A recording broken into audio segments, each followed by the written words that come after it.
Hello and welcome to our final episode of Gifted Awareness Week. We have had such a great week. This is, it ended up being our fourth episode. We started off the week talking to parents about the 5 things I wish I knew.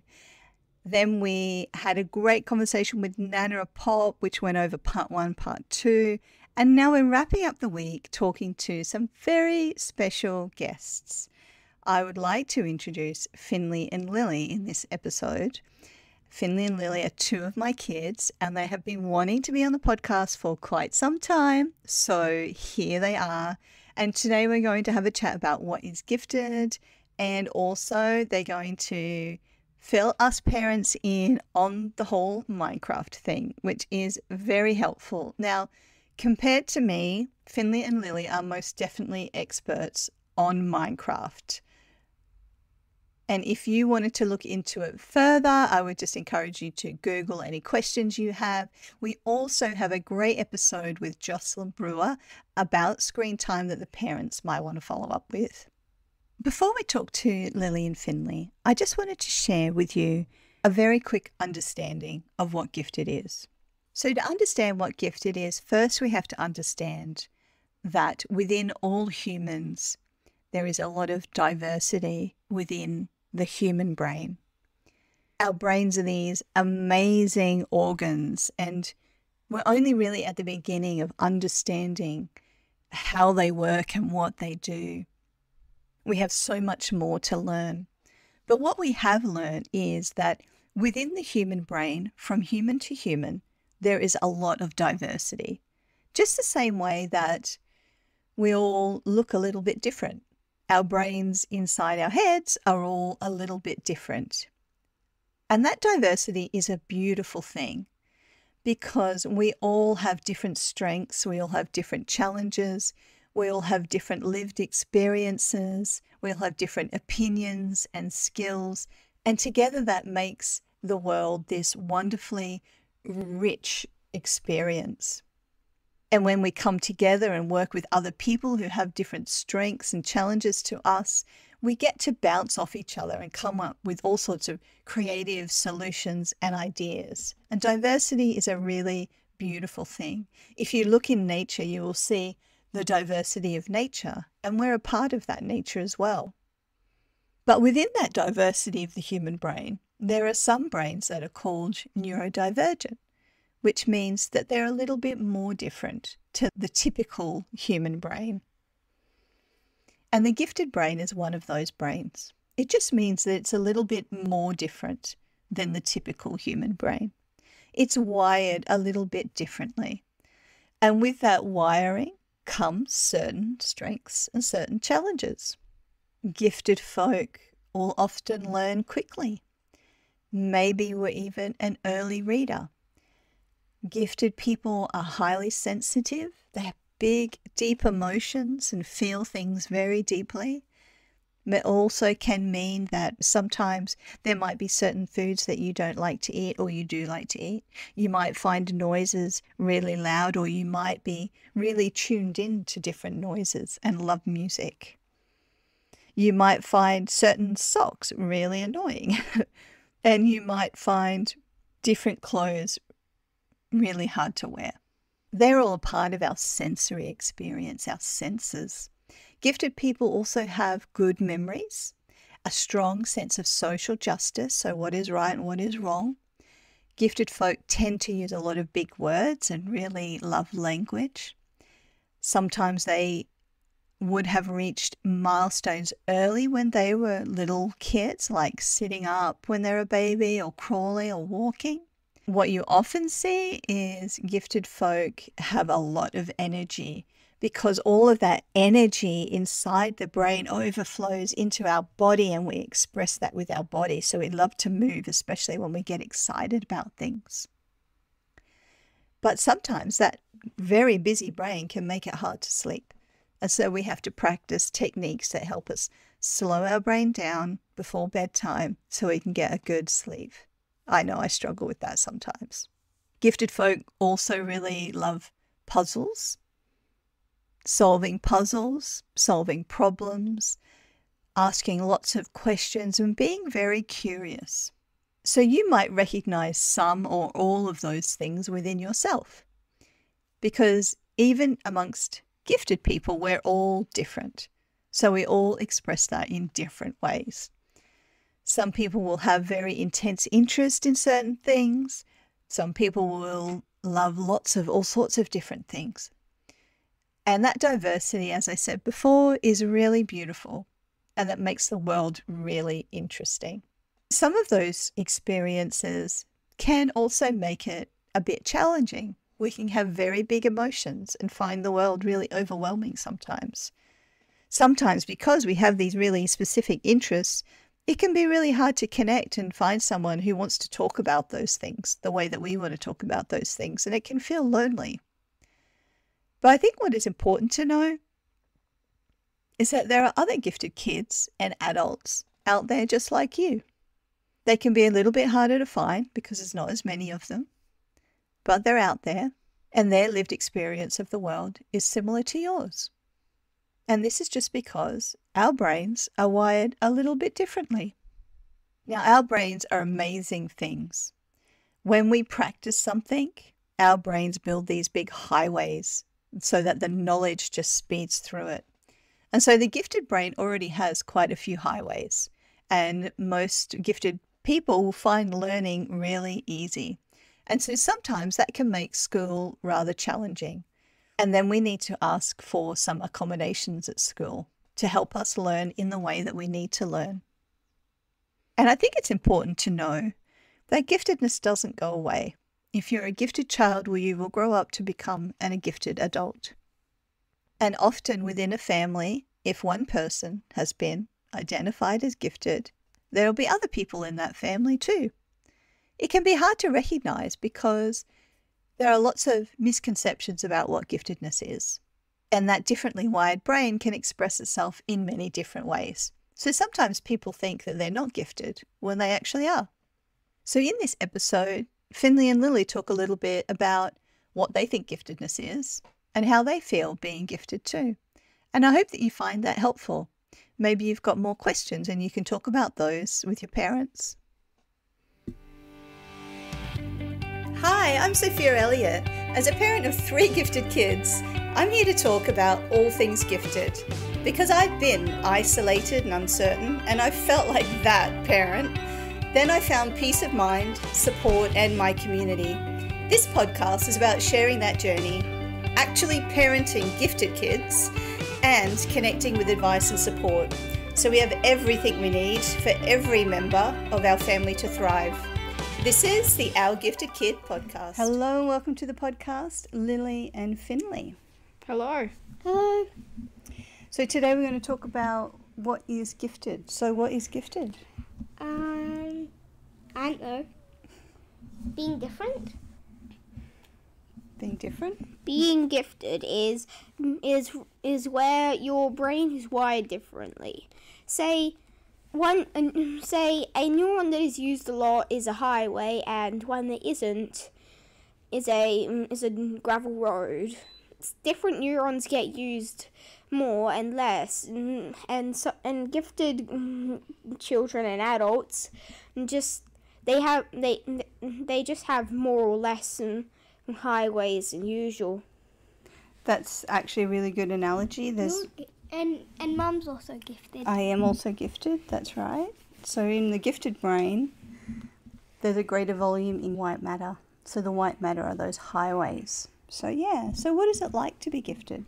Different. We don't know what it's like because we can't change if we're to be normal, but so we don't know what it's like to be normal. Exactly what you said, Lil. Just not normal, not gifted. Not gifted, yes. Or at least not gifted in the same way as most gifted. What is normal? Normal is, I don't know. Don't know, yeah. Normal doesn't exist. Yeah. So I don't think there is a normal, because I think normal is relative. So normal in this house is Gifted. Gifted. Yeah. Normal in most houses would be neurotypical. So like what would be considered a typical brain. But even within what's considered typical brains, there's a lot of neurodivergency within even just a typical brain. So even typical brains can be really different. Well, technically they have to be different because, like, DNA is different. And even if you had the exact same DNA as, like, someone else, even though the chance of that is, like, 1 in, like, a giant number, Like a maybe million, Rayo's. trillion, jillion? I don't know if that's a number. your atoms will be different, so you're not the same. Yep. So, Maybe your cells in your body will be different too. yeah. They are different. They're not the same cell. So nature likes different things, doesn't it? Yeah, different plants. Different plants grow differently, and it might be the same type But of in plant. different places. They grow differently. It might be the same plant, but grow differently than another type of that plant. So, Another of that plant. Lil, what I think you were saying earlier was we don't really know what being gifted is like because it's all we know. Yeah. We only know what gifted is, so we can't compare what neurotypical is to neurodivergent. Because our lived experience is Neurodivergent. neurodivergent, gifted, that's just who we are. Yeah. Yeah. So what is it like to be you? Well, it's different because each gifted kid, like, no one the same in our class, our school, because we're all different in a way. Like, because we all like different things, we might agree on things, but disagree on other things. So what kind of things do you like? Well, I like doing drawing and art related stuff because me and Nan right now.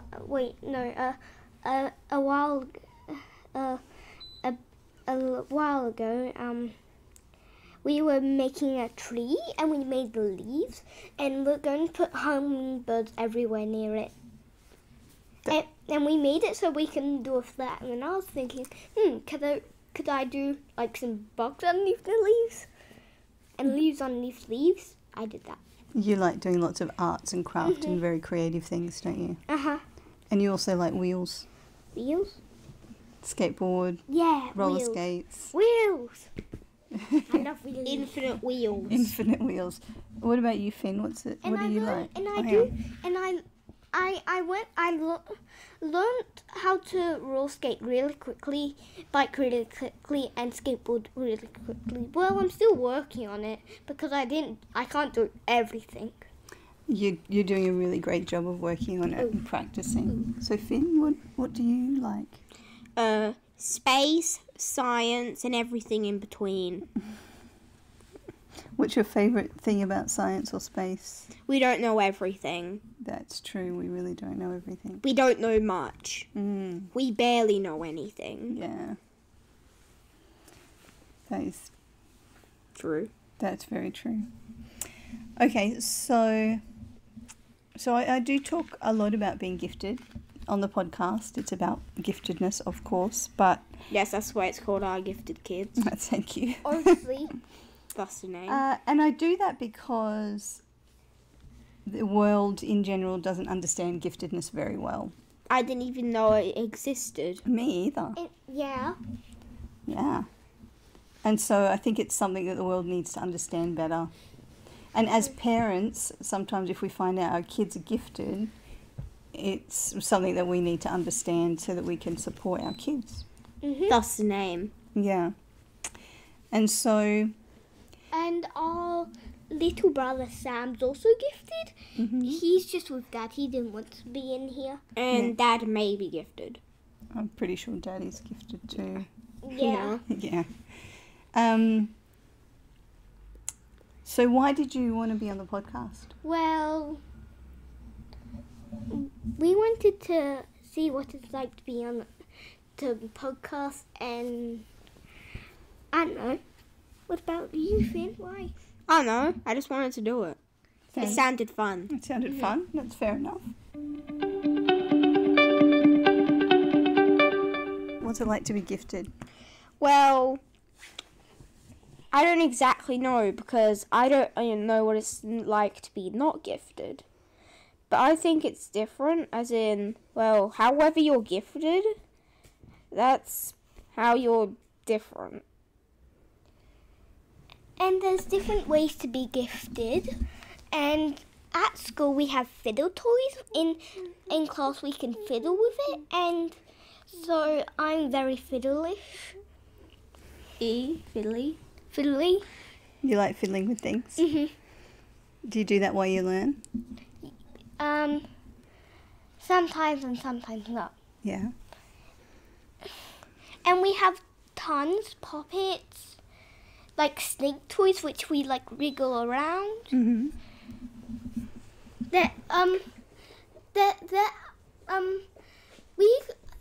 You can call them. I think they're tools, not toys. But but we just mix it up sometimes because it's hard to remember. Yeah, they're a good tool for helping to regulate, concentrate, aren't they? They feel like toys because you play with them. Mhm. That's fair. Like you put your hands in the lap while you fiddle with them, and some poppets are loud, and so you try to, if you have one, just try popping it quieter. But I like it if it's popping loud because that means they're good poppets. You like the noise? Yeah. Yeah. Okay, so on the podcast, I like to have conversations that can be helpful for parents to parent. And when I was thinking about your request to do a podcast, you guys suggested that we talk about what it's like to be gifted, and I think that's great, and we've done a bit of that. And what I thought you could help grown-ups with is often on the internet, grown-ups will say, what is this Minecraft thing? Is it good for kids? Well, I like building, and it's really fun. And I like going survival and getting all the resources. And we normally play together, and we have an Elliot family world, and we all work together. Me, Finn, Sam, and Dad, we all played that. And we have like a farm. I have tons of dogs, so they didn't dare to hit me. Yeah. What were you going to say, Finn? Well, Minecraft is a sandbox game about surviving, but you don't have to do that because there's also creative mode. Yeah. What does sandbox mean? Sandbox means there is no end of the game. There's only a completing the game. And once you complete it, you can do whatever you want. How do you complete the game? Well, defeating one of the two bosses called the Ender Dragon. And Wither. Yes. It has 3 heads. So when you're playing Minecraft, you can either just play in creative mode, meaning you can do whatever you want, or survival mode. Which is where you can survive, but you don't have to defeat any of the bosses. So So you don't... Yeah. You can make it where there's zombies, creepers, and skeletons, where they try to kill you and you can kill them. Is that scary? Well, no, they're really cool. And they don't look scary. Only if you put a texture pack on, they look scarier. A what pack? A texture pack where it looks different. Yeah. I've one on, but it doesn't really make them look different. Okay, so and there's villages too, and you can trade with them. They love emeralds. I don't know why. So, because often parents want to know, is this game going to be too scary for my kids? Well, No. I recommend it for ages 4 up. Why 4? Well, 4 is... Well, before 3, it would be hard to understand the game. Yeah. Basically, as soon as you think they can actually understand how the game works, it's good. They're good to go. Yeah. And there's also multiplayer. You can also do multiplayer. Yeah, the person who made the world, they have to host it and then tell them the code. That's in Minecraft Education Edition. Yeah. In Minecraft Java, and I think also in Minecraft Bedrock, there's you have to either host a LAN server or host a private or buy a private server. LAN servers are easiest and they don't cost anything. They're free. You just have to press escape, go into options, and then look for start LAN. Okay. Then the rest of it is pretty good. So You can choose if they're in survival or teacher on and off. And you have to type in /teleport to where the username or to do it. /TP username. Mhm. to find someone else. Okay, so hang on. What is Minecraft Education Edition, Minecraft Java, and Minecraft Bedrock? What are these? Education. So Minecraft Java is the original Minecraft, though you can only play it on some iPads and iPads. You can play Pocket Edition, which is basically a mobile version of Minecraft, which you can only get on iPads. Java you can do on PCs and laptops. Bedrock is for all is for all platforms. And it's also cross-platform, which means you can say you're on an Xbox and you want to play with your PlayStation and Nintendo Switch friends. Well, if you have Bedrock, which is the only version of Minecraft you can get, then so you can play with them. So it's important that parents understand cross-platform means, for example, you can play on the computer or on the Nintendo Switch or And on the play Xbox, together. but you if can it's still not, play together. Yeah. But if it's not cross-platform, you can only play with other people on the same platform. Say a platform is like a thing, like PC. No matter what type of PC it is, it's the same platform. Computer, yeah. Yes, and some iPads that you and you know those iPads. You know how some iPads can get Java. Well, Java is partially cross-platform, though it's only a few particular types of iPads, and it doesn't always work. Okay, so Minecraft Bedrock, you can play on multiple platforms. Yeah, and a platform with is your friends. Yeah. Okay, but you can't do that with Minecraft Java. You can do it on Java, but only with some iPads. Okay. Either that or not at all. What about Minecraft Education Edition? Well, that one's I think it says before you press play, it says hour of code too, so you can do coding, and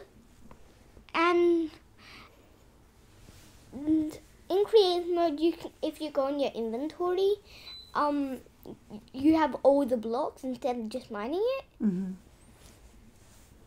Okay. And don't break bedrock, which is the thing at the bottom, because if you do, well, you fall to your death. That's the only way to die. In creative. Mm-hmm. Okay. So the important thing to know is there's different versions And for in survival, different devices. you can't create it.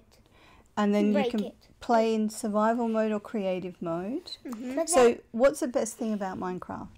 well, it's fun, but I can't remember the other type, which isn't education, which I forgot the name of. Java? Java. In Java, you can add mods and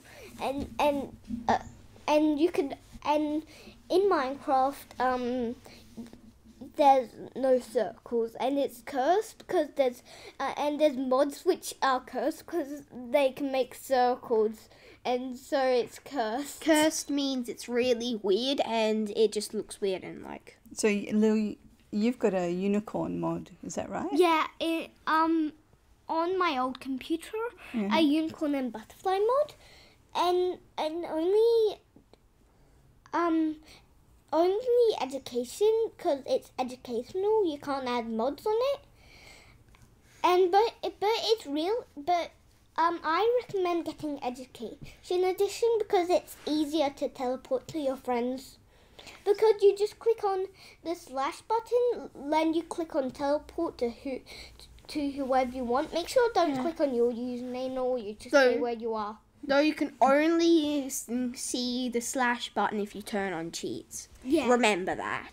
Okay, so one thing I notice about when you play Minecraft is you like playing together and you like playing with your friends. Yeah, that's one of the best things. It's one of the one or two multiplayer Sandbox games. I know. So you'll often have your friends on like Messenger video while you play with them while they're at their house, which is pretty cool. That's fun because you can all join the same world. And in Education Edition, you can like there's different biomes, and in Education Edition, if you click on biomes, which you have to click on something to get into, you can get all the different type of biomes. And my favorite is the mushroom one. You can see mushroom cows and they just turn into normal cows, which is weird. Mushroom cows, that is weird. Is there any final thing you would like to share with parents about Minecraft? So you would recommend it for kids? Yes. In the Education Edition, and you can make all sorts of things. There's cats which you can tame with cod, I think. What type of fish? Salmon. Raw salmon. And you can tame them if you click on them, if you right click. No. Or left click. I'm pretty sure. We don't know. Can't remember. We're going to let you figure that out. That's a good idea. And with wolves, you can kill a skeleton to get Bones. And when click on them. And you like having the And for pets, fish, don't you can use your fishing rod. And if you actually see the fish, you can get down with a sword or whatever, which does damage. Axes are overpowered. Yeah. Or OP. And can I tell you something? So if you get a sword, do not try mining with it because it does not work. So if you're making a sword to mine with, do not do that. Or tell your kids to not do that. Oh, and by the way, if you're an adult and you want to play, and don't worry, it's still fun. Yeah, and you like it when Daddy joins in. Yeah, it's easy for kids, but there's also an optional challenge for grown-ups. Yeah, it's called hardcore mode. It's where if you die, you have to delete that world. Wow, that is hardcore. I have played it. I do like it. It is fun. I like just making things. You can, if you're on creative, you have eggs, and you can spawn the animals, which it says spawn a fox, which I love. There's 2 different colours, a snow fox, an Arctic fox, and a red fox. Oh, and also... And I love, but the Arctic fox is, if you're lucky enough, you can find an Arctic biome right next to a different biome, like the edge of the Arctic biome. And when it's a bit confusing, but you can make it so there's like a fox, both type of foxes, and they kill chickens. Just to let you know, so do not try spawning chickens in with them. Yeah, and they do huge jumps. And if you want to make like a diving platform and spawn chickens on it, make sure to do the fence really high. Okay. Final words from you, Finn? Oh, by the way, if you hear any YouTubers talking about mobs, that's short for mobile, and mod is short for modification. Yeah. And mobs are the player, cows, chickens, zombies, skeletons, creepers. And mods are like adding realistic water, realistic slime, new stuff. Like, but in the Education Edition, it's in the name, educational, so no mods in that version. Yeah. And also, there's Endermans, and they have purple eyes. Do not look in their eyes. They go, and it looks really scary. Only if you look in their eyes. Terrifying. Yeah. And then they come and attack you, and they can 2-shot you if you're not wearing armor. Be careful. Okay, so some tips. And they hate water, so just get a water bucket and place it down if one's chasing you, and stay in it, and they won't attack you because they're too scared. I don't know why. They're cats. Okay, so a resounding yes for Minecraft from you guys. You think it's a good game for kids to play? It can be educational. You can play it with your friends. Yeah, and adults, and it's also challenging for adults. Yeah, and it's fun for grown-ups. And it's fun for, like, I know you asked me to play and I should play more. Daddy often plays, and that's fun too, isn't it? Mhm. Yeah. Mhm. Okay. Well, thank you so much for being on the podcast today. I really enjoyed our time together. Uh-huh. Was it fun? Yeah. I'm still fiddling with my feet. You're fiddling with your feet. Mhm.